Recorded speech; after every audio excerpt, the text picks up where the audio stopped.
Et bonjour à toutes et à tous, bienvenue sur 01 TV. Comme chaque mois, on se retrouve avec énormément de plaisir pour 01 Drive, le rendez-vous dédié à toutes les mobilités. Jérôme, bonjour. Salut François, bonjour à tous, voici le sommaire. Aujourd'hui, nous allons parler tout d'abord du véhicule électrique le moins cher du marché. Vous ne pourrez plus dire que l'électrique est inaccessible. Voici la Dacia Spring. Dimitri Charitsis nous dira tout. Et puis, tiens, Dimitri sera là pour, vous le voyez d'ailleurs sur l'écran, nous parler du Speedbike Moustache Friday 27 FS comme François Sorel, parce que c'est moi qui l'ai conçu. La voiture autonome, François, ce n'est plus un rêve. En tout cas, il y a des navettes autonomes et elles vont prendre encore plus de liberté dans Paris. Je te vois bien à l'intérieur, Jérôme. Et puis tiens, là, moi, je me vois à l'intérieur de ça. Le taxi volant sur l'eau, le fameux Sea Bubble. Ça fait quelques années qu'on en parle. On en est où? Tiens, on aura son fondateur tout à l'heure. Enfin, pour les possesseurs de véhicules électriques, le casse-tête de la recharge peut être simplifié grâce à l'application et à la carte de recharge ChargeMap. Eh bien voilà. Écoutez, ça si c'est pas un sommaire qui dépasse les bornes, j'y ne comprends plus rien. Merci d'être là, c'est parti pour 01 Drive.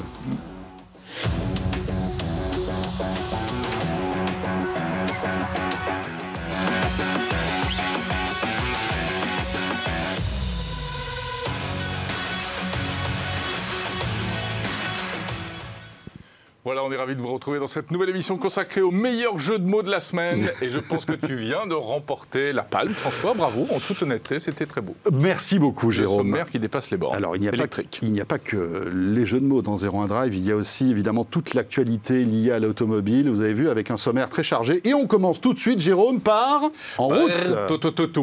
Allez, on y va.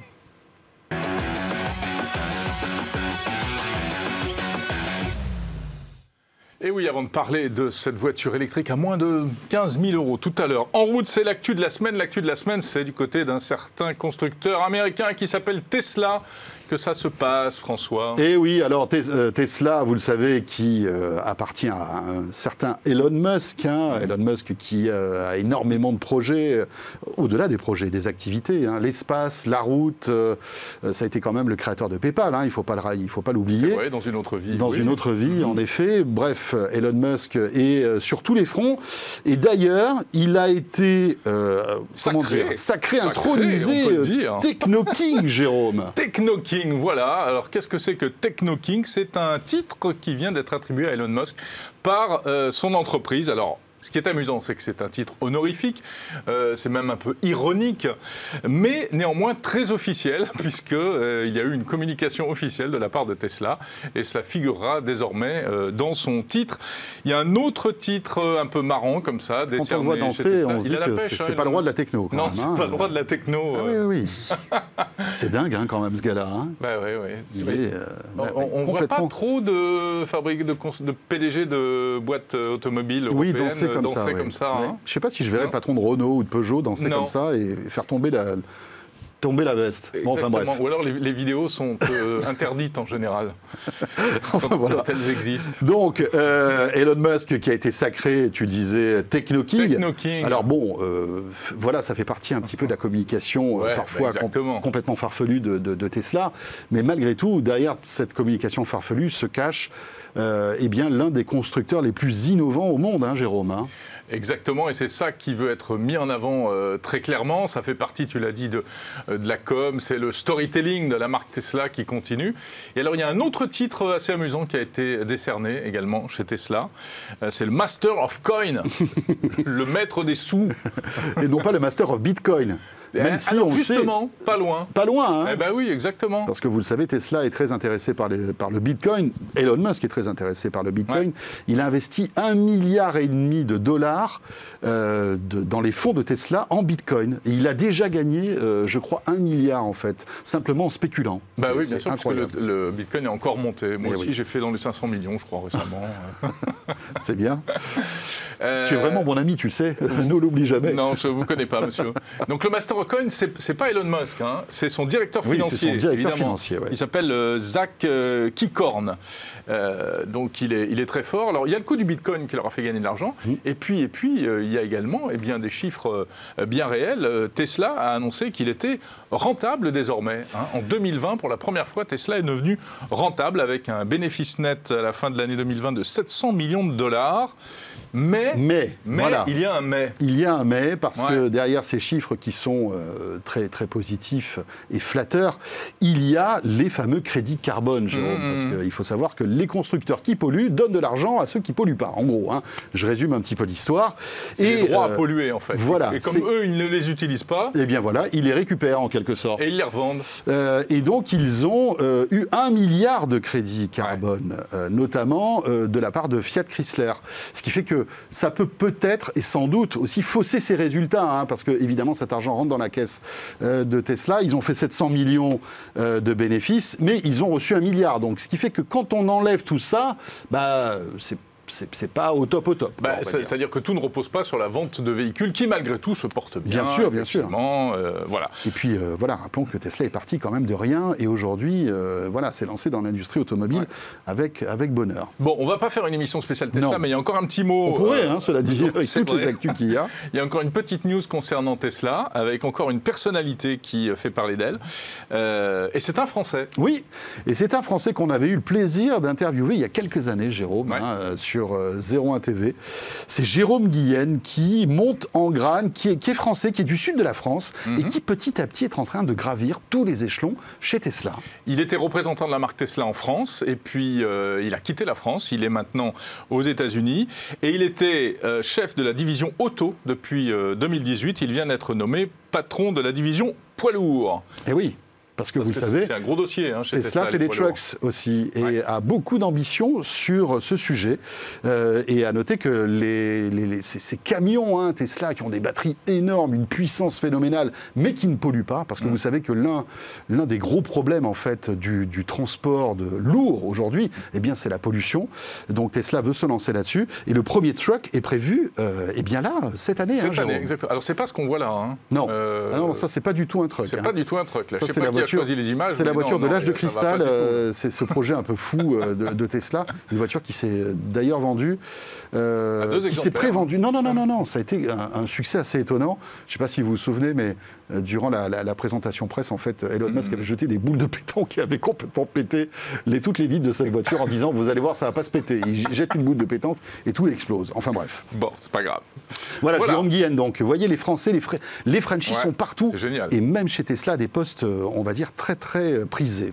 Et on aura peut-être Jérôme Guillen un jour en interview. Mais il nous entend, coucou. On l'espère. Et d'ailleurs, si vous recherchez bien sur la chaîne YouTube de 01 TV, vous pouvez retrouver une interview qu'on avait réalisée de lui, donc je le disais tout à l'heure, il y a quelques années. Voilà. Cette photo d'ailleurs qui était dans nos studios. C'est ça, avec le vieux logo de 01 Net TV, Jérôme, avec la chaîne techno dessous. Ça te rappelle de bons souvenirs? Ah là là, c'était bien. Bon voilà, ça c'était la page Tesla, évidemment. Alors on referme la page Tesla pour ouvrir celle d'un constructeur un petit peu plus historique qui a été montré du doigt il y a encore quelques années concernant le diesel. On se souvient de cette histoire incroyable du Dieselgate, ces systèmes on va dire de consommation. Ils avaient faussé les mesures de pollution, de contrôle de pollution des véhicules. Tout à fait, parce qu'en fait ils avaient reprogrammé en quelque sorte les moteurs des véhicules pour que lorsqu'ils passent justement ces examens de pollution, aient le moins de pollution possible. Le seul problème évidemment c'est que lorsqu'on roule, ces seuils de pollution étaient complètement explosés. Ça a coûté des milliards à Volkswagen. Ça a été vraiment une situation très compliquée. Volkswagen qui a d'ailleurs, suite à ça, décidé d'accélérer sur le vert et sur l'électrique. Oui, alors je pense qu'effectivement, il y a un côté image de marque. Il faut il faut essayer de changer l'image de marque, mais c'est aussi le trend chez tous les constructeurs aujourd'hui, le passage à l'électrique chez tous les constructeurs européens. Et donc, ils ont annoncé, il y a quelques jours, à l'occasion d'un immense événement baptisé Power Day, toute leur stratégie en matière d'électrique. Ce Power Day fait vraiment penser précisément au Battery Day de Tesla. D'ailleurs, Power Day, Battery Day, voilà. Et alors, ils annoncent plein de choses intéressantes. Ils vont construire 6 usines de batteries en Europe. Ils vont mettre au point de nouvelles technologies de batteries, notamment sans cobalt, qui permettront de faire des batteries moins chères. On parle d'à peine 100 € par kilowattheure pour la batterie.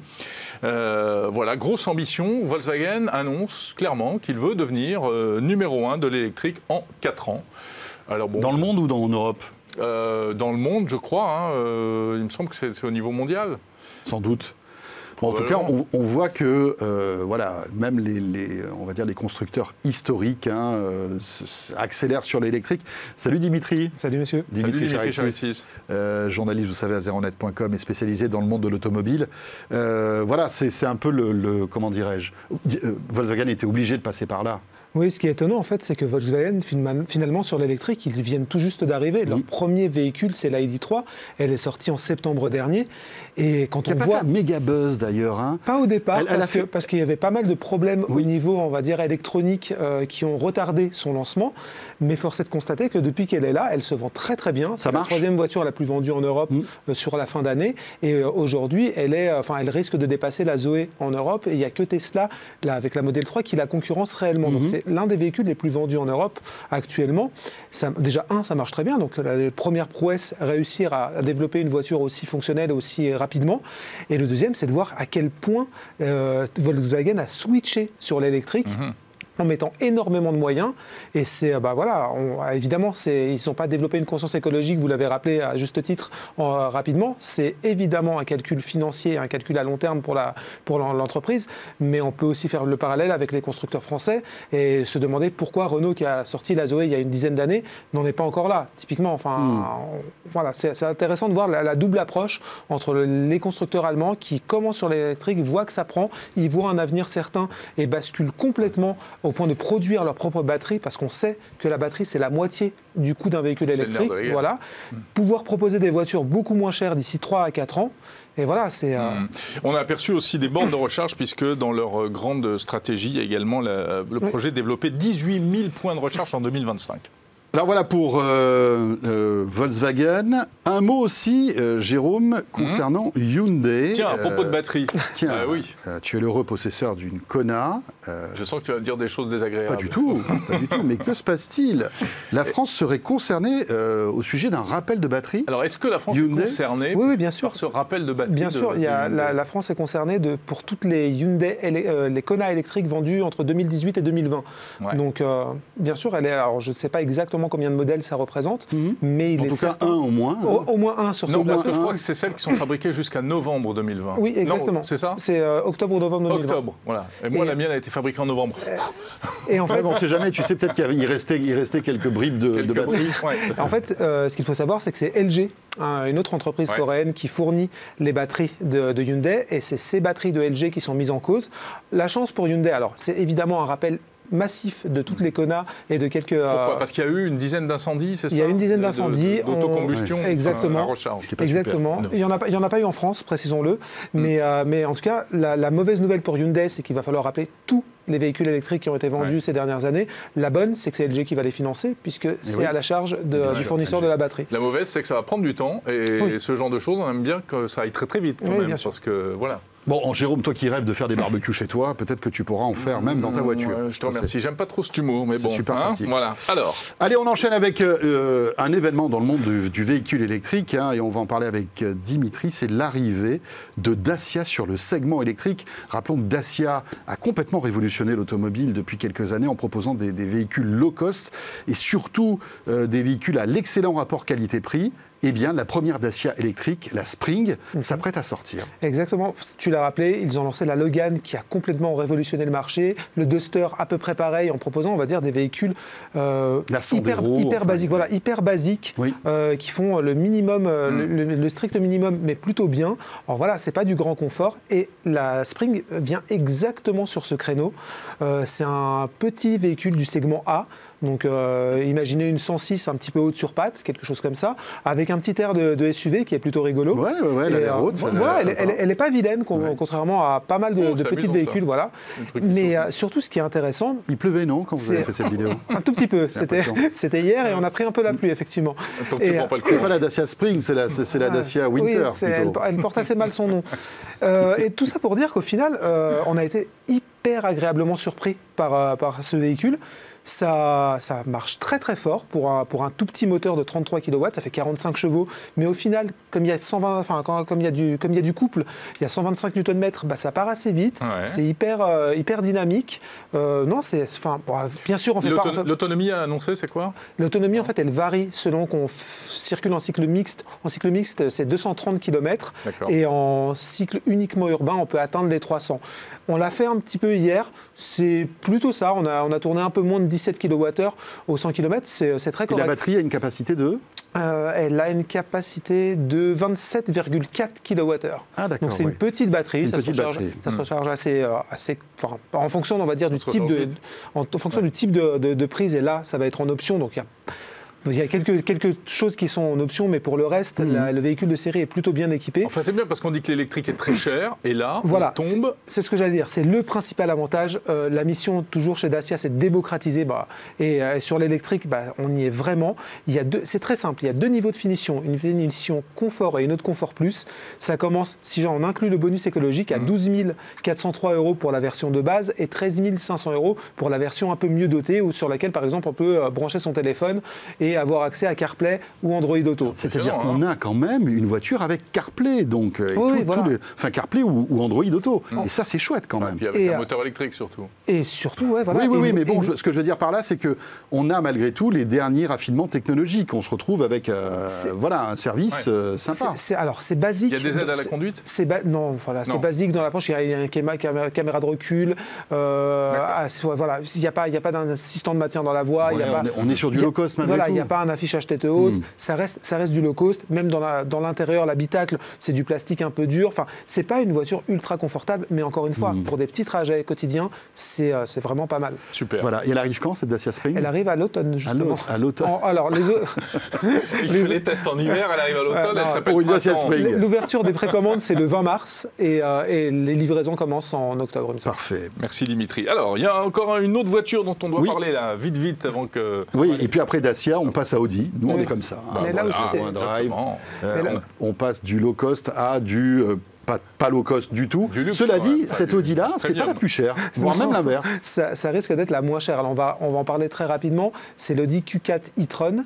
Et le Q4, vous la situez à peu près. C'est un peu plus petit que ce que Audi propose aujourd'hui sur le marché de l'électrique, ce qui va permettre, on va dire, de tirer les prix vers le bas. Aujourd'hui, les e-tron, c'est essentiellement des gros SUV qui tournent entre 80 et 100 000 €. Le designer s'est amusé là. Me dis pas que c'est le design définitif. Non, elle est encore maquillée. Je pense que c'est le fils du designer qui a tagué la voiture, en fait. Elle est encore maquillée, on n'a pas son design définitif, mais on commence à avoir un aperçu de ce que ça va être. C'est à peu près l'équivalent de ce que fait le cousin chez Volkswagen, l'ID4. Et principal avantage et principale annonce de l'intérieur, justement, c'est qu'elle va avoir un affichage tête haute à réalité augmentée. Voilà. Et Volkswagen avait prévu de le lancer sur l'ID3. On a parlé des soucis logiciels. Ça veut dire qu'en fait, alors j'ai déjà pu l'essayer sur quelques modèles, tu vois un peu comment fonctionne l'affichage tête haute, au-dessus du volant, tu as un petit affichage transparent. C'est déjà une forme de réalité augmentée. Qui est en réalité augmentée, qui t'indique plus ou moins la direction, ta vitesse. En fait, on peut mettre pas mal d'informations là-dessus. Là, concrètement, tu vas avoir une flèche qui va se matérialiser au moment où tu vas approcher une intersection et qui va grossir à mesure que tu approches et qui va t'indiquer exactement où tourner. Ça marche super bien, mais vraiment. Tu vois la flèche sur la route. J'ai essayé le système équivalent sur l'ID4 il y a quelques jours. Ça marche très très bien. Alors, voilà, ça reste du gadget pour une partie des utilisateurs, mais en tout cas, en tant que prouesse technologique, c'est vraiment intéressant. Moi, j'aime beaucoup l'affichage tête haute. Et l'e-tron, alors, elle coûte combien? On n'a pas encore le prix définitif de celle-ci. Ça arrive à la fin du mois, mais ça va tourner autour des 50 000 €, ce qui est, on va dire, un peu moins cher que les 80 000 habituels chez Audi. Voilà. Après, on pourra déduire l'aide, etc. Donc, on peut se retrouver au prix d'une Tesla Model 3. Quoi, sur certains modèles, ceux qui sont à moins de 50. Exactement, on va pouvoir retrancher jusqu'à 7 000 €. C'est ça. Voilà. Parfait. Dimitri, tu restes encore un petit peu avec nous, puisque... Avec des interfaces d'écran, par contre, toujours aussi peu sexy, je trouve, dans toutes les voitures. Non, mais c'est vrai, c'est pas fun, quoi. Ah, Jérôme est énervé. Ah oui, je suis énervé. Sur le coup de gueule de Jérôme Colombin sur les interfaces des véhicules. Oui, mais c'est moche. Attention. Bon, écoute, tu sais quoi? On va prendre l'air maintenant, ça va un petit peu te calmer, avec l'essai du mois de Dimitri. Et c'est un vélo.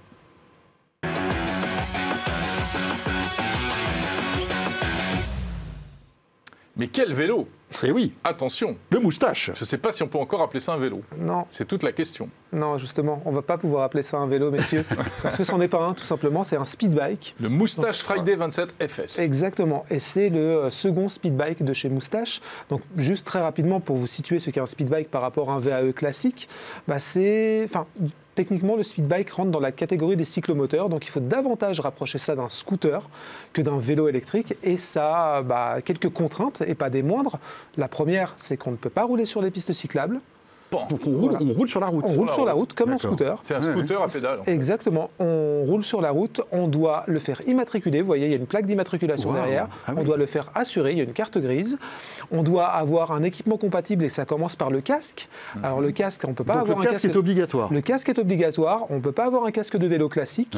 Là, ce que vous voyez, c'est un casque. Alors c'est très rigolo parce que il faut que ça soit un casque de moto, soit un casque qui respecte la norme ECE 2205. Voilà.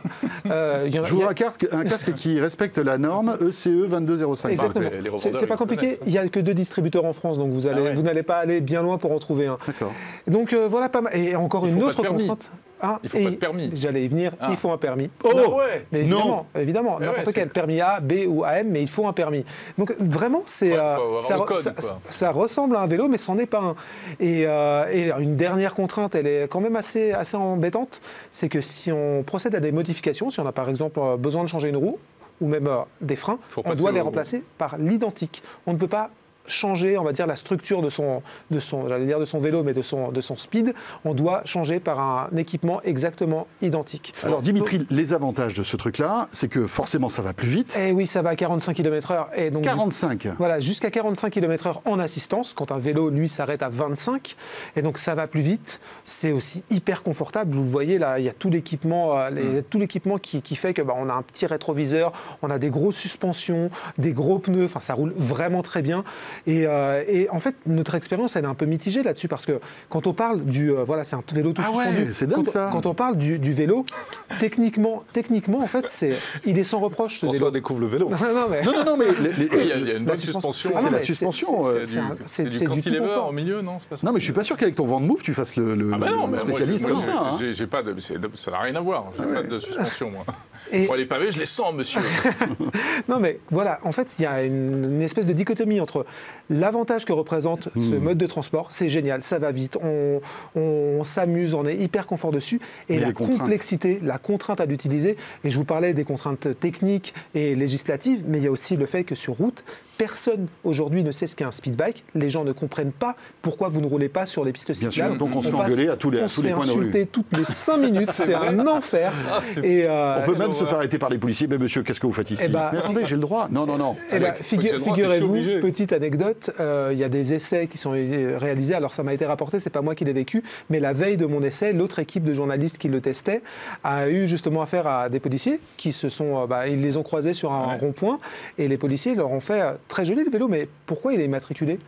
Donc voilà, on va dire dédouaner un petit peu les automobilistes qui ne comprennent pas le speed bike, quand on sait que ceux qui sont chargés d'appliquer la loi ne le connaissent pas non plus. Donc voilà. Encore une fois. Et alors, si je dois acheter un speed bike, celui-là, par rapport aux autres, il se situe? C'est ce que j'allais dire, très très peu de points faibles. On a un tout petit regret sur les freins qui pourraient être un peu plus mordants, mais pour le reste, c'est quasi sans faute. C'est cher, j'allais y venir. Ça coûte entre 6 300 € pour la version, on va dire, avec une seule batterie, et 7 200 € avec la version dual batterie. Encore une fois, c'est un produit un peu hybride, pas assez connu pour que ça soit un plaisir d'en faire, mais la réalisation du Friday 27 FS, elle est impeccable. Et l'équipement, il est ultra haut de gamme. On a le meilleur moteur disponible aujourd'hui sur le marché, un afficheur qui est là aussi ce qui se fait de mieux, avec du Bosch Nion. Enfin, vraiment, c'est impeccable d'un point de vue, on va dire, réalisation. Malheureusement, la pratique est trop complexe. Eh oui, très bien. Ça va bien changer, ça va changer. Le Speed Bike Moustache Friday 27 FS. Merci beaucoup Dimitri. Nous allons passer, François, à notre séquence invité maintenant. Tout à fait. Et alors c'est chargé, on a 3 invités pour 3 sujets passionnants. Tout à l'heure, l'inventeur du Sea Bubble, ce petit taxi volant au-dessus de l'eau. Mais tout de suite, on va parler de navettes autonomes. Ça arrive.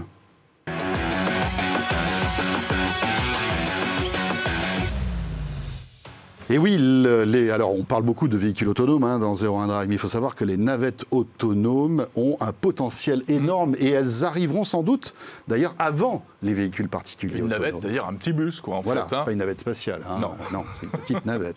Bonjour, Comberbin. Bonjour. Bonjour, merci d'être avec nous. Vous êtes directeur de l'innovation à la RATP et donc la RATP qui s'intéresse de près vraiment à ces navettes autonomes. Alors il y a déjà des systèmes autonomes de transport à la RATP, notamment le métro, avec la fameuse ligne 14, c'est ça.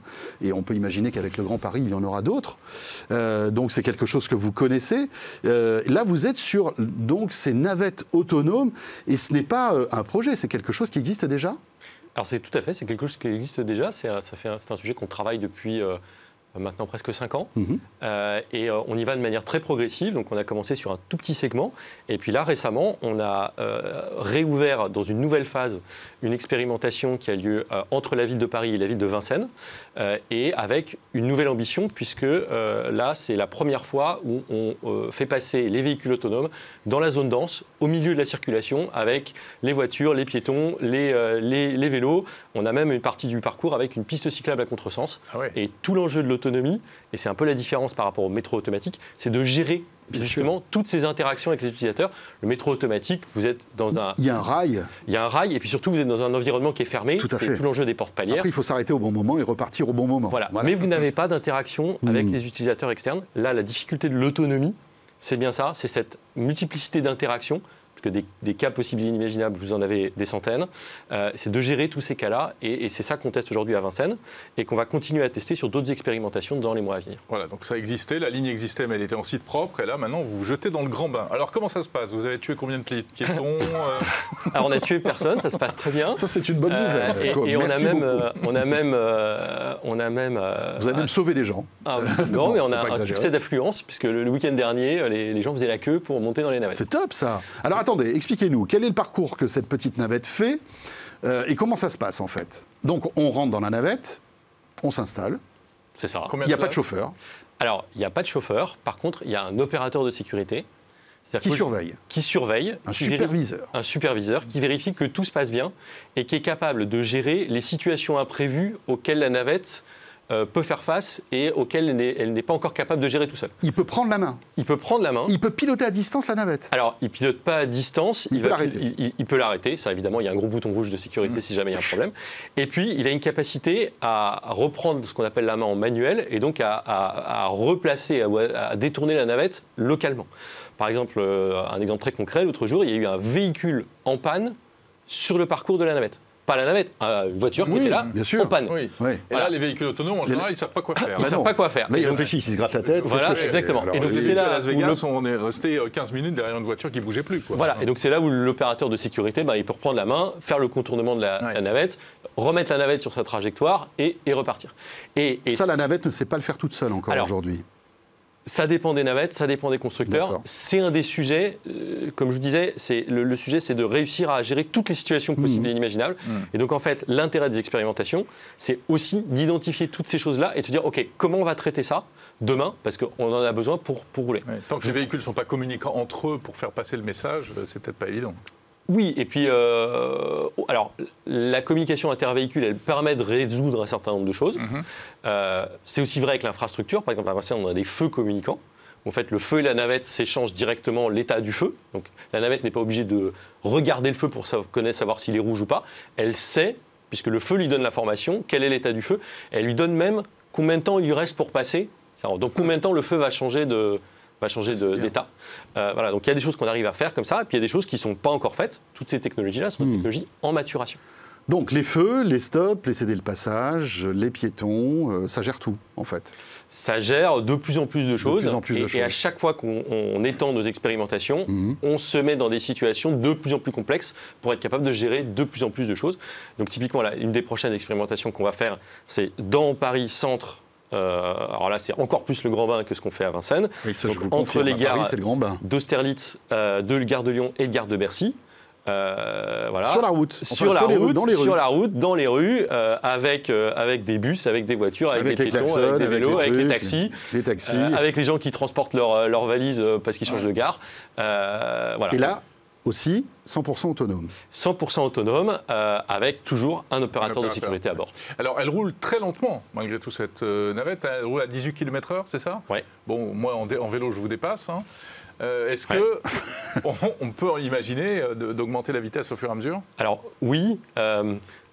Déjà, ce qui est bien, c'est qu'aujourd'hui, on nous dit en vélo, on me dépasse. Ouais. Il y a 3 ans, on nous disait je vais plus vite à pied. Donc, vous voyez qu'on progresse. C'est bien. Voilà. Aujourd'hui, clairement, vous ne la suivez plus à pied. Enfin, moi, je l'ai fait. Il oui. faut commencer à courir sérieusement. 18 km, il faut avoir 18 km/h, il faut avoir quand même une certaine forme physique. Voilà. Et ensuite, c'est aussi lié à où est-ce qu'on est.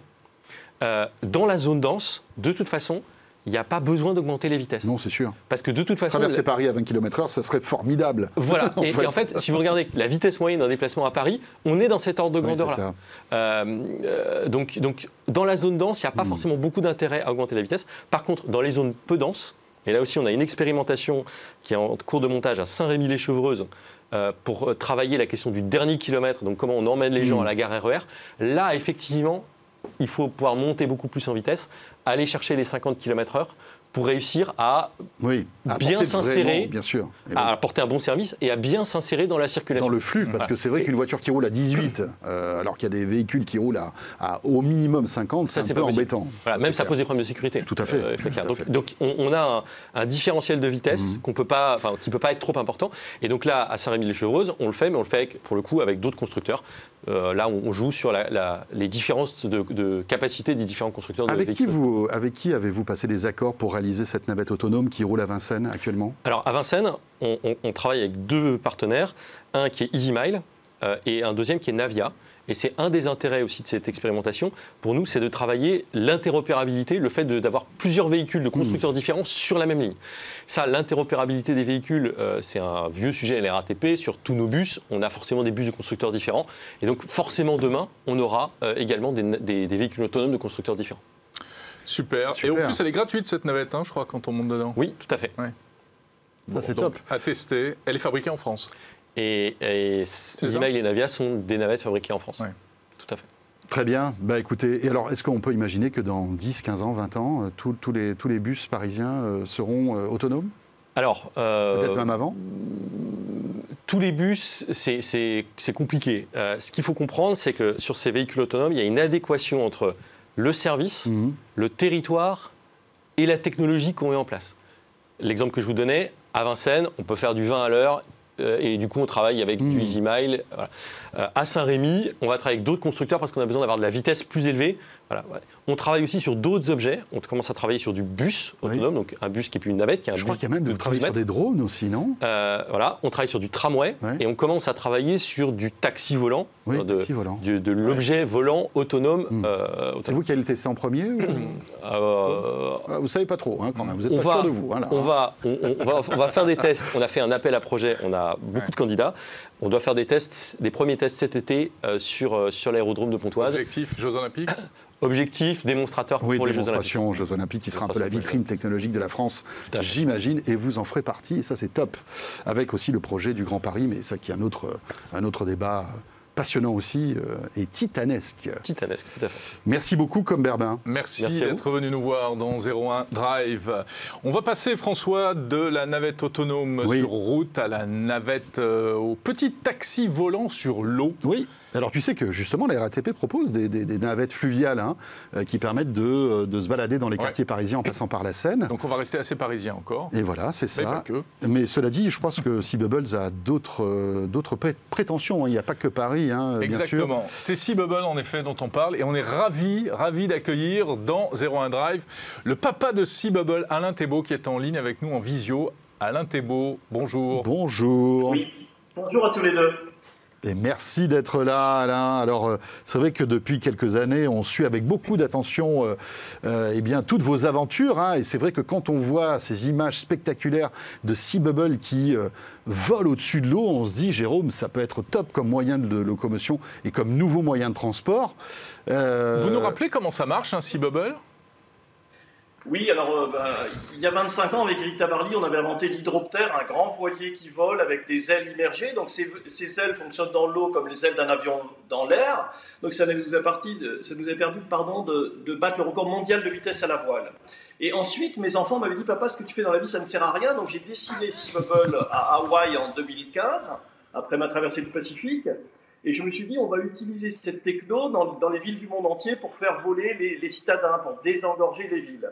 Alors ce Seabubble, c'était un proof of concept, une belle idée, c'était une belle aventure humaine avec une équipe géniale, mais une impasse. Pourquoi? Parce qu'on avait un problème, de réglementation.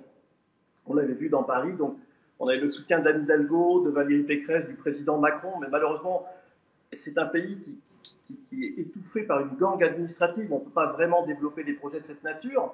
Alors on est passé à Bubblefly, un opérateur que l'on a créé en Suisse, qui a des engins de capacité plus grande, avec une autonomie plus importante et avec une pile à combustible et donc l'hydrogène. Et je me souviens bien d'une phrase de Bertrand Piccard qui m'avait dit, comme Jean-Louis Etienne, ça marchera quand tu pourras utiliser l'hydrogène. Parce que c'est vrai que les batteries sur un bateau qui vole, on est vite face à un problème d'autonomie. D'accord. Donc les petits Seabubble, en fait, on ne les verra pas, par exemple, sur la scène. On les a suffisamment vus. Enfin, je pense qu'on les a vus. On a fait une démonstration à Miami, on a fait une démonstration à Paris, à Genève. C'était un proof of concept qui nous a permis de montrer que, avec 2 petits moteurs électriques, des batteries, on peut faire voler un bateau. Quand on fait voler un bateau, il y a 0 bruit, 0 vague, 0 émission. On a une diminution du frein de l'ordre de 30 à 40% quand on vole. Donc, on a montré que c'était possible. Mais c'était une impasse, Seabubble, parce qu'on avait un problème d'autonomie et de capacité. Donc aujourd'hui, avec Bubblefly, qui est un opérateur, qui commande les deux premières navettes, les 2 premiers jets au chantier de décision en Suisse, on va avoir dans un an des engins beaucoup plus rapides qui vont filer 40 nœuds, là où c'est autorisé, donc en Suisse, aux États-Unis, à Dubaï. Donc on a des engins de capacité plus importante et qui vont aller beaucoup plus vite. Parce que quand on vole à la vitesse d'un vélo, on n'est pas vraiment utile. C'est sûr. Et quelle est l'autonomie que vous espérez atteindre avec ce type de véhicule? Voilà, alors l'autonomie, si on prend l'exemple d'une voiture, moi j'ai la chance d'avoir une Tesla, 2 même, donc une Tesla c'est environ 1 heure de charge pour 500 km. La Hyundai de mon camarade Bertrand Piccard, c'est 3 minutes de charge pour 700 km. Donc on voit bien que quand on cherche l'autonomie, il faut absolument passer sur la pile à combustible et l'hydrogène. Donc, ce qui autorise donc des temps de charge de l'ordre de 3 à 4 minutes pour plusieurs heures de trajet. Donc voilà, en matière d'avion et de bateau, on ne peut pas vraiment utiliser les batteries. C'est un non-sens. Il y a un problème de masse et puis il y a un problème de volume. Voilà, donc c'est vraiment le pétrole de demain, c'est l'hydrogène. D'accord, donc l'hydrogène, le pétrole de demain. Est-ce que vous attendez peut-être aussi des innovations majeures dans le monde du stockage de l'énergie? On voit qu'on a des Frenchies qui sont excellents, qui arrivent à doubler l'autonomie des batteries, à maximiser la rapidité de charge, etc. Ça peut être aussi une source de réflexion?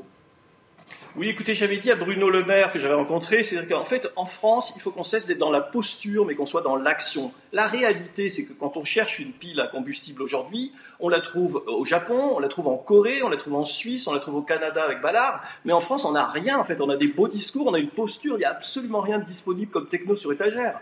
Les Parisiens, les Marseillais, les gens veulent un service. Aujourd'hui, on voit bien pour les vélos, il y a du partage. Pour les voitures, il y a du partage. Et nous, avec Bubblefly, on va offrir ce service. Donc d'abord en Suisse, puis aux États-Unis. Et un jour, je l'espère, en France, sur des mots gentils de nos ministres ou des petits SMS très gentils. Mais la réalité, c'est qu'il ne se passe pas grand-chose. Et nous, en matière de mobilité dans les grandes villes, nous sommes l'un des vaccins autorisés. Combien de passagers possibles dans le futur Bubblefly, dans la future navette? Alors sur le Bubble, on avait 4 passagers, c'était insuffisant. Aujourd'hui, pour Bubblefly, on a un jet qui va très très vite, 40 nœuds, entre 6, 8 et 12 passagers. Puis on a déjà donc une demande du maire de Miami sur un engin de 32 à 48 places.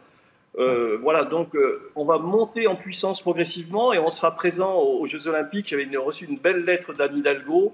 Et puis je pense qu'il faut plus de femmes au pouvoir. Enfin, à Paris, en Ile-de-France, il y en a 2 et c'est très bien, mais je pense qu'il faut vraiment qu'on passe de la posture aux actes.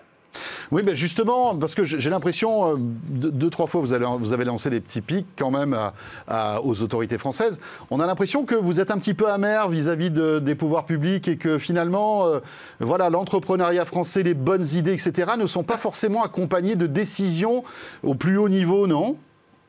Oh, il n'y a pas d'amertume. En fait, j'avais écrit au président Macron, à Anne Hidalgo, il n'y avait pas de réponse du président. J'ai loué une camionnette à Montparnasse chez Ada, j'ai mis mon canapé dedans et je suis parti habiter en Suisse. Et depuis que je suis en Suisse, tout s'accélère. En fait, c'est vrai, ce n'est pas de l'amertume, c'est un peu de tristesse pour nos jeunes. Ce sont les emplois de demain. Bertrand Piccard a tout à fait raison. On ne peut pas opposer l'écologie et l'économie. Tout fonctionne ensemble. Moi, je suis français, j'aime mon pays. J'ai 5 enfants, 3 filles, 2 garçons. On avait créé avec Seabubble une dizaine d'emplois.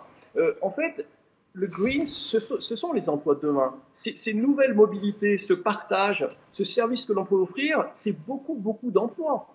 Donc, plutôt que d'être dans le discours, allons-y. D'accord, oui, bon. Absolument. Écoutez, très bien. Alors, quels sont vos projets?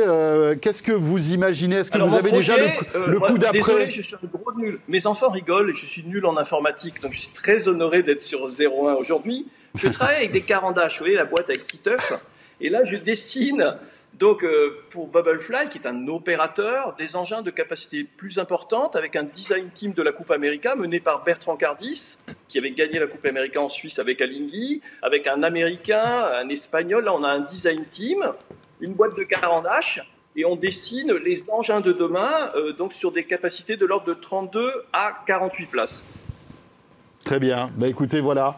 On espère que votre terrain de jeu, l'eau, pourra accueillir tous vos magnifiques projets. Franchement, voilà. C'est très gentil parce que je me permets de conclure sur le fait que les grandes villes sont construites sur des fleuves, comme à Lyon, à Paris, sur des lacs comme à Zurich ou sur des baies comme à San Francisco, à Miami. Donc les humains ont créé leur ville sur l'eau.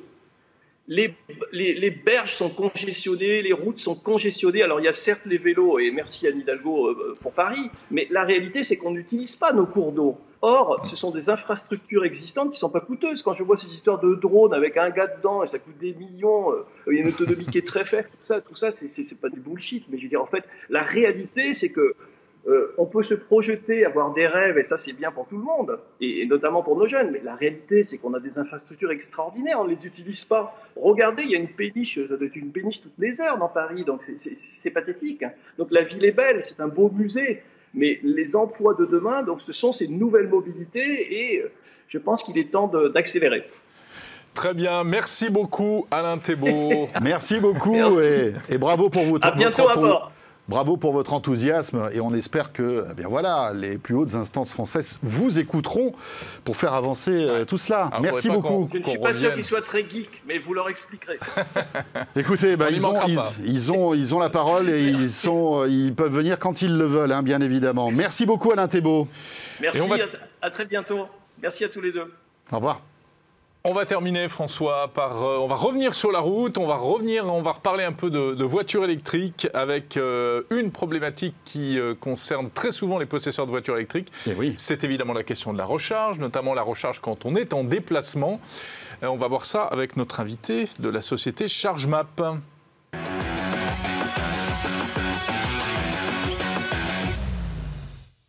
Et oui, faire recharger sa voiture électrique, je ne parle pas du fait de recherche de trouver une borne, du temps que ça prend, etc., mais du paiement. Comment est-ce qu'on paye? Parce qu'en fait, il existe des tas de systèmes différents. Il y a deux problématiques. Déjà, repérer une borne libre qui soit compatible avec votre véhicule et que vous allez pouvoir dont vous allez pouvoir vous servir. Et puis après, tu as raison, il y a le paiement de cette énergie. Parce qu'il y aurait un truc simple, ce serait qu'on puisse payer avec la carte bancaire, mais ça, ce serait trop facile. Non, ça serait trop simple. Et puis une carte bancaire, à quoi ça sert? Franchement, ou voir le téléphone mobile. T'as vraiment des drôles d'idées, garçon. Ou avec une montre, tu vois, des trucs mais complètement fous, quoi. Alors heureusement, il existe des initiatives très intéressantes et c'est le cas de ChargeMap et on est ravis d'accueillir aussi par visio Johan Nussbaumer. Bonjour Johan. Bonjour. Bonjour Johan. Bienvenue. Alors est-ce que vous pouvez nous expliquer un petit peu ce qu'est ChargeMap? Oui, bien sûr. Alors ChargeMap en fait c'est une application mobile essentiellement qui va permettre en fait aux conducteurs de véhicules électriques de trouver toutes les bornes de recharge en Europe. Donc on a vraiment tout le scope européen qui est référencé sur ChargeMap. Et c'est vrai qu'une des particularités par rapport à toutes les applis qu'on peut trouver, c'est qu'en fait ChargeMap est né par la communauté des conducteurs de véhicules électriques qui peuvent contribuer en fait sur ChargeMap. Ils peuvent rajouter des bornes de recharge, laisser un commentaire, proposer des photos, signaler un dysfonctionnement.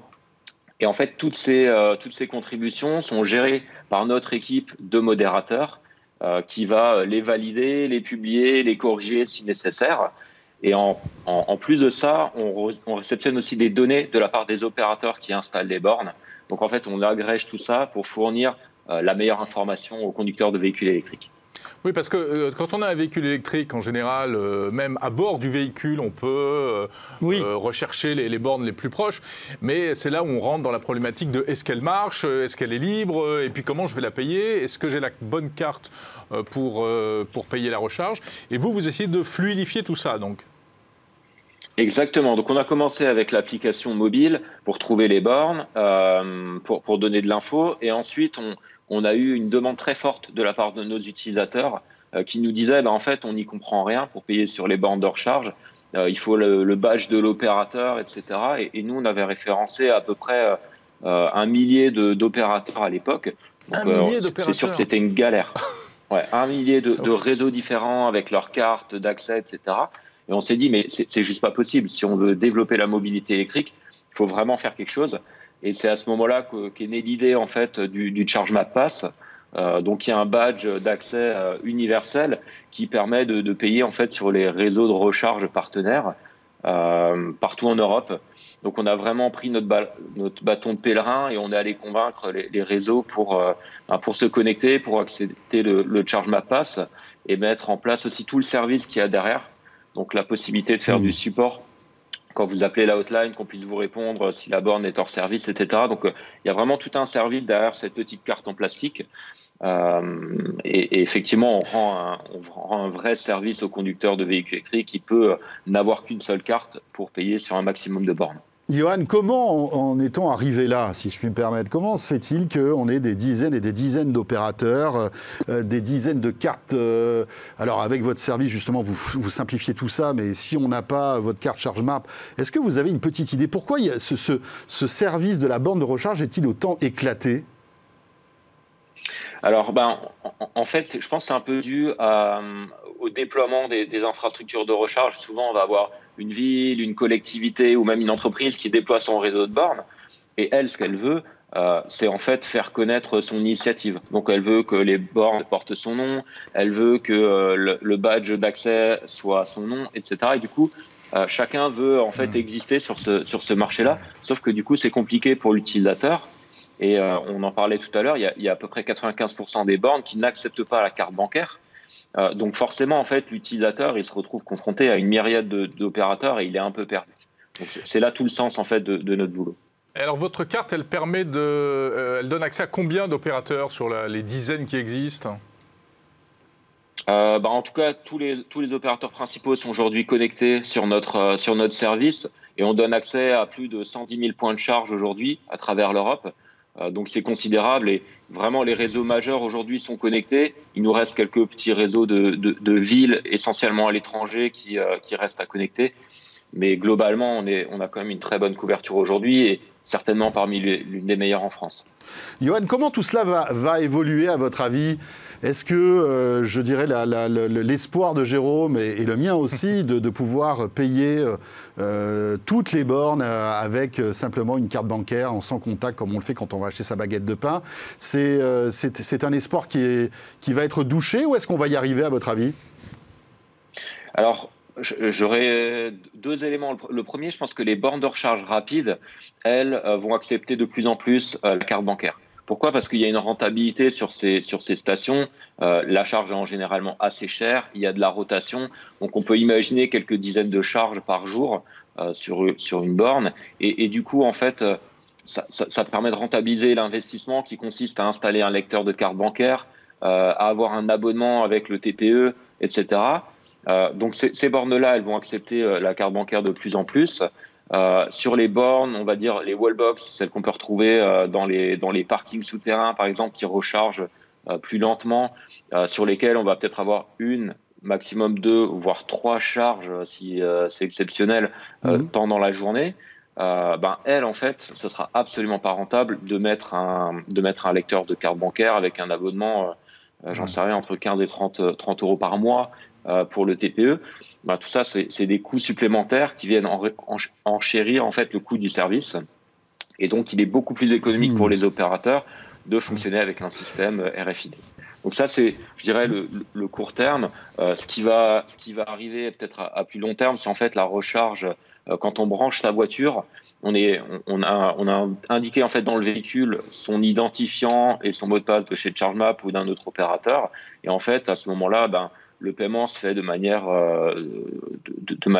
instantanée et il n'y a pas forcément de carte bancaire à sortir ou autre.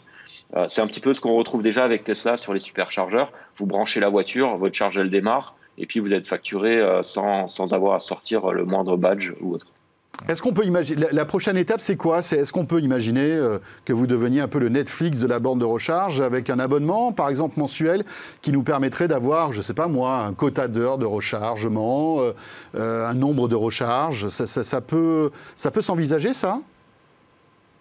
C'est quelque chose qui peut s'envisager, mais qui en l'état est encore assez difficile parce qu'on a des tarifs qui sont tellement différents d'une borne de recharge à l'autre que les gens aujourd'hui, en tout cas c'est notre conviction, préfèrent payer le prix juste de la recharge et choisir eux-mêmes la borne sur laquelle ils veulent charger pour faire des économies, etc., plutôt que de leur imposer en fait un modèle qui lisse tout et qui va rendre certaines charges hyper chères et d'autres forcément moins chères que le prix de l'opérateur, ce qui pose d'autres problèmes. Donc je pense que ce modèle-là, il est encore assez compliqué. Une fois que le prix de marché de la recharge aura émergé, les choses seront peut-être un peu différentes, effectivement. Très bien, écoutez, merci beaucoup. ChargeMap, donc l'appli qui est un petit peu le Waze de la recharge pour véhicules électriques. Et puis la carte, combien elle coûte la carte? La carte, c'est 19,90 € et ensuite, il n'y a pas d'abonnement. Est-ce qu'on reçoit le petit lapin que vous avez derrière vous quand on s'abonne? Ah non, pas encore. Mais on pourra certainement le gagner sur la page Facebook de ChargeMap. C'est votre mascotte, visiblement. C'est ça. Très bien. Jérôme, parce que depuis tout à l'heure, Jérôme me dit qu'est-ce qu'il est beau ce petit lapin, j'aimerais bien l'avoir, etc. Merci beaucoup, Johan Nussbaumer, donc le CEO de ChargeMap. Franchement, c'est une appli indispensable à partir du moment où on a un véhicule électrique. Et puis on est ravis que ce soit une appli française en plus. En plus, très bien. Et bien voilà, c'est avec toutes ces bonnes choses que se termine ce 01 Drive, Jérôme.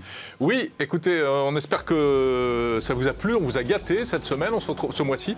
On se retrouvera bien sûr le mois prochain.